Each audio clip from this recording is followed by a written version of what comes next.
In your soul, there have been times in your life, I know, when you've had something that you wanted so much. Maybe you wanted something for someone you care about. Maybe you wanted something for yourself, but you became so obsessed with something, achieving it, experiencing it, whether it was a transformation, in yourself, a change in your business, making a certain amount of money, getting a job, increase at some position. Somewhere in your life, you've gotten obsessed enough to really want to create something that you may not even know how you were going to do it. But you just wanted it, desired it, that you started all of a sudden taking action and you got insights. And before you knew it, what used to be just this impossible dream became a reality. Is it fair to say that at some stage in your life that there are some things today in your life that were once just a dream or a goal, that once seemed difficult or impossible, whether it be the job you have or the relationship you're in and might be taking for granted? Well, then you and I are creators. And very often when we get overwhelmed by so many things that we feel out of control by, we start getting into being managers of our life, managing our pain, managing through the situation. You've got to allow yourself to be able to take advantage of uncertainty. You don't have to work on change. Change is automatic. Progress is not. Progress comes when you tell yourself the truth and you're able to feel the uncertainty and take action anyway. The thing that stops us all is fear. It's no surprise. Fear of failure, fear of rejection, fear of the unknown, fear of not looking good. And that fear we could translate into the simple thing of uncertainty. Someone who's incredibly successful, someone who's truly a leader in their life or in their field. The one thing they have in common is they exude this sense of certainty. Great leaders know how to step in the uncertainty and bring the certainty to the situation. I think that's why Paul said you've got to learn how to walk by faith and not by sight. That once you begin to trust yourself and your ideas and your instincts, life takes on a whole new meaning, because now I want you to do that feeling that you are led. Just feel, I am led. Ladies and gentlemen, don't give your power away. You don't need anybody to approve your dream. It was given to you. If they can't see it, it's because it wasn't given to them.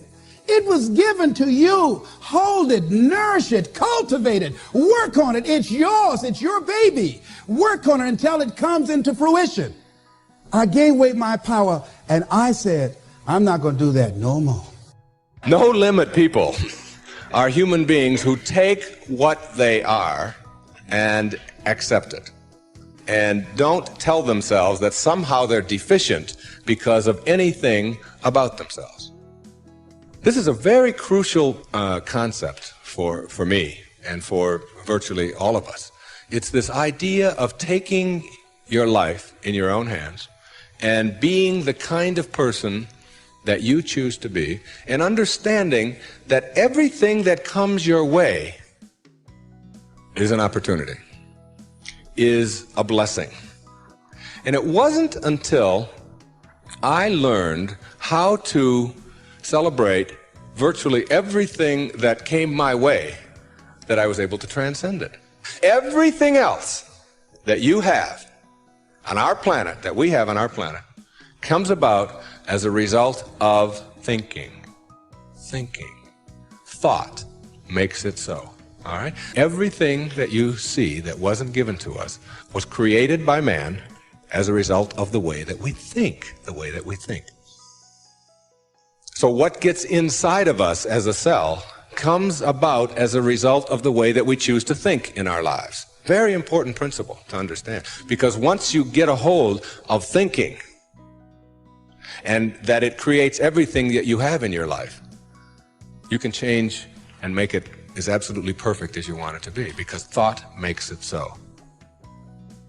When you make decisions about what to focus on and what things mean and what to do, and you're unconscious, you get pretty terrible results usually. Now, we've all done this. I do it still. We all do. But if you want to change your results, you got to become more conscious in your decision making. So think about it. What you focus on, you will feel. Whether it's true or not. You focus on how people don't care, you're going to feel they don't care. Second decision you make is, what do things mean? So you focus on something someone does and you come up with a meaning, and the meaning is, no one loves me. The meaning is they're trying to take advantage of me. Depending on what meaning you come up with, and you get to choose the meaning of anything. For some people, they say, this situation happened with the economy, and what that means is, I'm going broke. Somebody else said, the situation happened with the economy, guess what? That means I'm going to work harder, I'm going to be more creative, it changed everything. Everybody else is going to quit, so we're going to dominate the marketplace. For people to do it. is this the end right now, or is it the beginning? See, whether it's the end or beginning is your choice. You get to decide, because once you make up a meaning, it's true. If you think that this is the end of a relationship, are you going to treat people the same way as if you think it's the beginning of a relationship? No way. How many of you had some situations that you were in that you're overwhelmed with fear? You didn't know how you're going to come out, how you're going to survive, and you did. You survived and you didn't die. Raise your hand if you survived, all right? So what you got to do, whatever that was, whatever that state of consciousness, whatever that self-confidence that you had, however you stood up within yourself, here's what we know: you survived. Here's what we know: you're still here. You didn't die. Hello, you did not die. You didn't die. You hear that? You didn't die. You're here right now. You got it and you handled that fear. You kicked it out of there. All right? Remember that play Color Purple? I remember when Albert told the girl she couldn't go with Sure. He said, where you going? You know, this girl been wanting all her life live her dream. But she was afraid. She felt incompetent, and he had beaten her down, and her self-esteem had eroded. He said, where you going? You can't talk. Sure can talk. You ugly. You dumb. Sure got class. You ain't got nothing. Where you going? You ain't going to make it. You're going to fail. She said, look here. I might be ugly. I might be dumb. I might can't talk. She said, but I'm still here. I'm still here. And so as you begin to look at the fears in back of you, you came through those fears and you're still here. See, that's a testament about how powerful you are. And so whatever the volcano is, you have the capacity to take that volcano on, the capacity to jump in it and find your true identity. Here's another thing that keeps a lot of people from taking on the volcanoes and jumping into the challenges that they're confronted with: the fear of making mistakes or not feeling good enough. Guess what? You're going to make some mistakes. You're going to make a lot of mistakes. Guy said this, and it's true. He said, the person who has never made a mistake hasn't done anything. If you're going to make some mistakes, if you want to do something out here, you're going to fall flat on your face. You're going to be criticized when you come out into the arena called life. You're going to feel awkward and stupid and dumb sometimes. It goes with the territory. But it's okay. What's important is that you bring your stuff out here. Are you good enough? Prepare yourself. See, there's no substitute for competency. A positive attitude won't get it. Being enthusiastic won't get it. So you got to prepare yourself. You've got to develop yourself. You've got to practice. You've got to work. You've got to do your homework. You've got to do your research. See, a lot of people have a yes, I can attitude, but a no, I can't aptitude. And competency builds confidence. And confidence feeds into competency. See, the better you become, the more confident you feel. And the more confident you feel, the better you want to become. You realize that you have no ceiling. That you can better whatever you've done so far. You can go beyond that. You don't become cocky and arrogant, feeling that you've already arrived, as most people have. And that's why they've settled for less than what they rightly deserve in life. Because they feel they have arrived, and they say, well, I can rest now. I can rest on my laurels now. I've made it. Stop doing the things that you know are wrong that you could stop doing.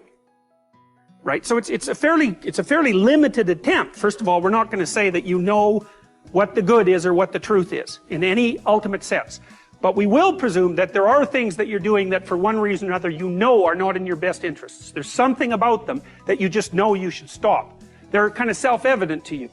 Other things you're going to be doubtful about. You're not going to know which way is up and which way is down. But there are things that you're doing that you know you shouldn't do.